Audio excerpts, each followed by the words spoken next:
وکاس story channel کے ناظرین السلام علیکم۔ 3 مہینے ہونے والے تھے جب علینا اپنی یونیورسٹی کے لڑکے زاہد کے ساتھ ایک کرائے کے مکان میں رہتی تھی۔ صبح کے وقت دونوں اکٹھے یونیورسٹی جاتے اور اکٹھے ہی واپس آتے تھے۔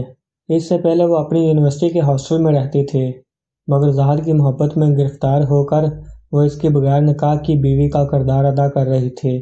وہ دونوں روزانہ رات زنا کر کے سوتے اور صبح اٹھ کر یونیورسٹی چلے جاتے۔ علینا کے والدین نے کبھی سوچا بھی نہ ہوگا کہ جس بیٹی پر وہ بھروسہ کر رہے ہیں وہ یونیورسٹی کے لڑکوں سے زنا کرتی ہوگی۔ روزانہ رات کو زاہد کے دوست بھی گھر میں آ جاتے تھے اور علینا، جس نے کبھی اپنے سگے بھائی کو پانی تک نہ پکڑایا تھا، وہ زاہد کے دوستوں کو کھانا اور چائے بنا کر دیتی تھی۔ علینا کی کچھ ہم جماعت لڑکیوں نے اسے سمجھایا بھی تھا کہ اس طرح اپنے ماں باپ کے بھروسے کو نہ توڑو اور اپنی عزت کو خراب نہ کرو، مگر علینا یہ کہہ کر ان کو خاموش کر دیتی کہ میری زندگی ہے، تمہیں کیا، جو مرضی کروں۔ 3 سال گزر چکے تھے۔ اس دوران علینا نے زاہد کو بہت مرتبہ کہا کہ ہم نکاح کر لیتے ہیں، مگر زاہد اسے ہر بار ٹال دیتا۔ یہ سلسلہ کافی دیر اسی طرح چلتا رہا۔ علینا امید سے ہو چکی تھی۔ جب اس نے زاہد کو بتایا تو وہ چونک گیا۔ زاہد کو یہ سن کر غصہ آ گیا تھا۔ 2 دن گزر گئے مگر زاہد نے علینا سے بات تک نہ کی۔ وہ شخص جو 3 سال سے دن رات محبت کے نفع گاتا تھا، اب وہ علینا کی طرف دیکھنا بھی پسند نہیں کرتا تھا۔ علینا بھی زاہد کے اس رویے سے بہت پریشان تھی۔ دوسری پریشانی اس کے پیٹ میں پل رہی تھی۔ اب زاہد رات کو دیر سے گھر آتا اور آ کر خاموشی سے سو جاتا تھا۔ علینا رات رو رو کر گزار دیتی، مگر زاہد کو اس کے رونے سے ذرا بھی فرق نہ پڑتا تھا۔ ایک دن علینا نے زاہد کے قریبی دوستوں کو زاہد کی موجودگی میں بلایا اور انہیں ساری بات بتا کر کہا، بھائی پلیز آپ لوگ زاہد کو سمجھائیں اور اس سے پوچھیں کہ یہ مجھ سے بات کیوں نہیں کرتا، میرا قصور کیا ہے۔ زاہد کے دوست بھی اسی طرح کے تھے۔ انہوں نے زاہد سے بات کرنا شروع کی۔ ایک دوست بولا کہ تم لوگ نکاح کیوں نہیں کر لیتے؟ علینا بولی، میں نے تو بہت بار کہا ہے مگر یہ سنتے ہی نہیں۔ زاہد یہ بات سن کر ہنس پڑا۔ سب لوگ حیرت انگیز نگاہوں سے زاہد کو دیکھ رہے تھے۔ پھر زاہد نے علینا کو کہا کہ تم باہر جاؤ۔ علینا نے کہا، کیوں؟ میرے سامنے ہی کہو جو کہنا ہے۔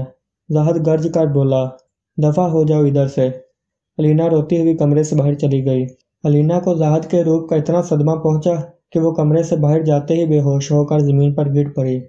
اس کی بے ہوشی کا علم نہ تو زاہد کو ہوا اور نہ ہی اس کے دوستوں کو۔ وہ لوگ اپنی باتوں میں مصروف ہو گئے۔ جب علینا کو ہوش آیا تو اس کمرے سے سنائی دینے والی باتیں یہ ہیں جو علینا نے دروازے سے باہر کان لگا کر سنی۔ یار تم لوگ پاگل ہو گئے ہو کیا؟ میں اس سے شادی کیوں کروں؟ پیٹ سے ہو گئی ہے تو کیا ہوا؟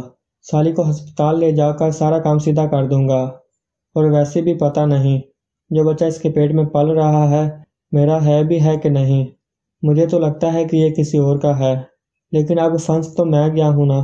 تم لوگ ہی بتاؤ، جو اپنے ماں باپ کو دھوکہ دے کر 3 سال سے میرے ساتھ سو سکتی ہے، وہ مجھے دھوکہ دے کر کسی اور کے ساتھ نہیں سو سکتی کیا؟ اور کیا پتہ تم میں سے بھی کسی کے ساتھ اس کا چکر چل رہا ہو اور مجھے علم نہ ہو۔